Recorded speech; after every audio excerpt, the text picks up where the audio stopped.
Salut à tous, bienvenue sur la chaîne Les Vidéos de Tonton. Aujourd'hui, on va vous parler de Deadpool et de Wolverine qui est sorti au Canada jeudi. Donc, ce film est-il génial ou absurde? Réponse tout de suite après le générique.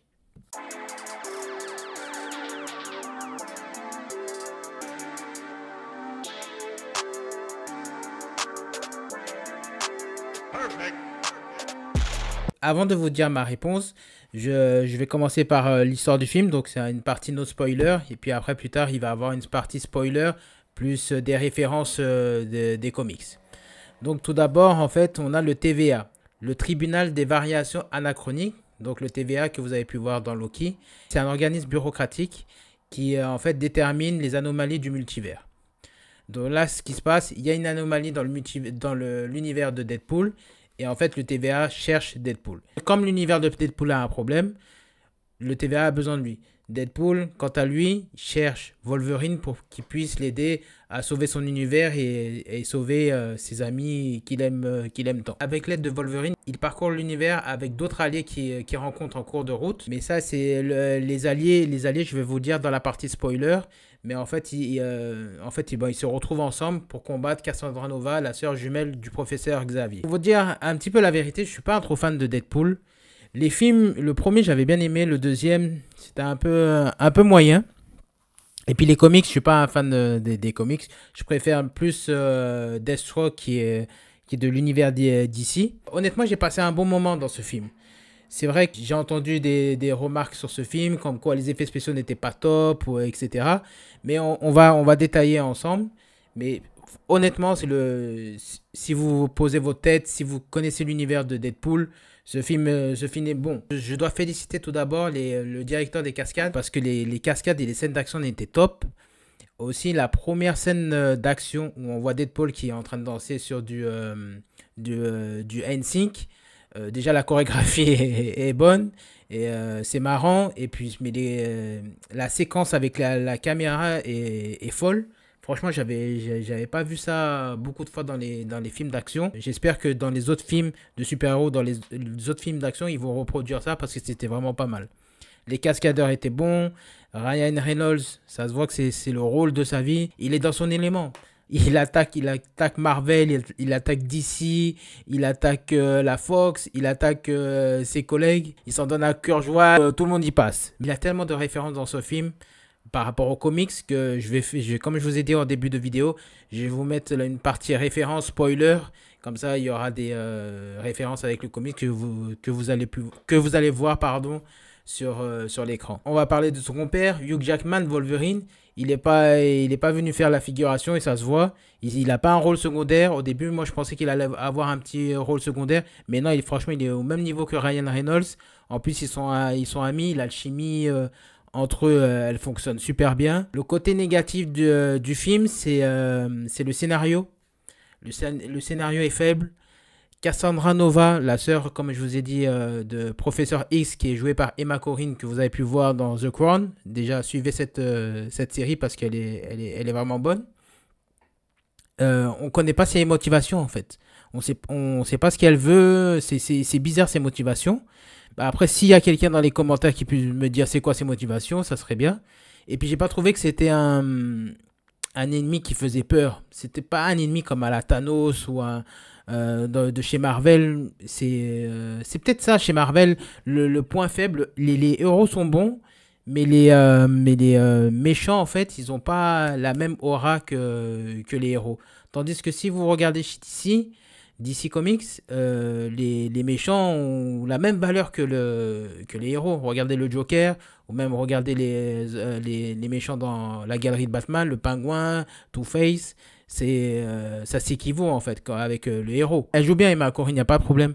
Mais j'ai trouvé un peu c'est pas sa prestation, je pense que c'est l'écriture du personnage n'était pas assez développée. L'explication du TVA aussi est mal introduite. Et pour finir, dans le côté négatif, mais c'est un petit bémol, le costume de Wolverine, j'ai pas aimé.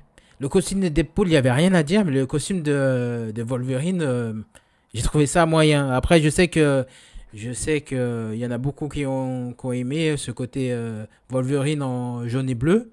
Mais là, je sais pas, peut-être c'était les épaulettes, les sortes des épaulettes qu'il avait. J'ai pas trouvé ça top. Mais c'est vraiment un petit bémol. Maintenant, on va parler de la partie spoiler. Bah, dans la partie spoiler, il y a eu, je vais vous parler que des caméos qui étaient dans ce film. Et honnêtement, en plus, au début, moi, je pensais que, comme dans No Way Home, le Spider-Man, à chaque fois quand on met des caméos, c'est le fan service, c'est pas terrible. Mais honnêtement, il y en a surtout deux caméos. Je vais vous en parler, qui étaient vraiment bons. C'est Gambit, déjà, joué par Channing Tatum. Channing Tatum, si vous ne savez pas, ça faisait 10 ans qu'il voulait jouer Gambit, mais en fait, on lui disait non. Et il devait avoir un film solo, mais la Fox, comme ça, s'est cassé la gueule et Disney a racheté la Fox. Donc, le film est tombé dans les oubliettes. Et surtout, Blade, qui est là, joué par Wesley Snipes. Et c'était trop. La salle, quand on a vu Gambit et Wesley Snipes, les gens ont fait ah, ils ont crié et tout. Franchement, c'était pas mal. On retrouve Elektra aussi, jouée par Jennifer Garner. Je vais revenir sur un petit moment sur celle-là. Mais d'autres personnages des premiers X-Men qui sont sortis à l'an 2000. Donc vous allez voir Toad, vous allez voir Pyro, vous allez voir Azael aussi. Et surtout, on voit Chris Evans qui ne joue pas là cette fois-ci Captain America, mais il joue la Torche Humaine, Human Torch. Parce que c'était lui à l'époque avec Jessica Alba qui jouait Human Torch dans les 4 Fantastiques. Donc c'était pas mal. Pour Jennifer Garner, oui, à un moment dans le film, Deadpool dit où est Daredevil, en gros. Elle dit qu'il est mort, mais en fait, c'est comme si elle disait que elle s'en fout de lui. Et si vous savez pas, Daredevil était joué par Ben Affleck, et Ben Affleck et Jennifer Garner sortaient ensemble, et même ils sont mariés, ils ont des enfants. Donc c'est pour vous dire qu'il y a de la bisbise entre eux. Donc c'est ça, donc Ryan Reynolds il est allé à fond vers ses collègues, pareil pour le divorce de Hugh Jackman. Et Wesley Snipes, à un moment, Wesley il dit, je l'appelle Wesley, c'est mon pote, hein. Et il lui dit qu'on ne s'aime pas. Et dans Blade Trinity, ils ont joué ensemble. Ryan Reynolds a joué avec Wesley Snipes, et ils s'entendaient pas, et à chaque fois ils s'embrouillaient et tout. Donc c'est pour ça qu'il dit ouais je t'aime pas, et après Ryan Reynolds il dit ouais mais moi en gros je t'ai jamais aimé ou un truc comme ça.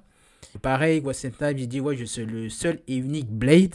Deadpool il se tourne vers la caméra pour dire oui en gros c'est le seul et unique, parce que si vous savez pas, il y a un film Blade qui doit sortir, mais à chaque fois il y a le scénario il est pas bon, il change les scénarios. Normalement, c'est Mahershala Ali, j'espère que j'ai bien prononcé son nom, qui doit jouer Blade. C'est un formidable acteur que vous avez pu voir dans Luke Cage. Il jouait le méchant. Ça, c'est un méchant charismatique. On ne sait pas où ça en est.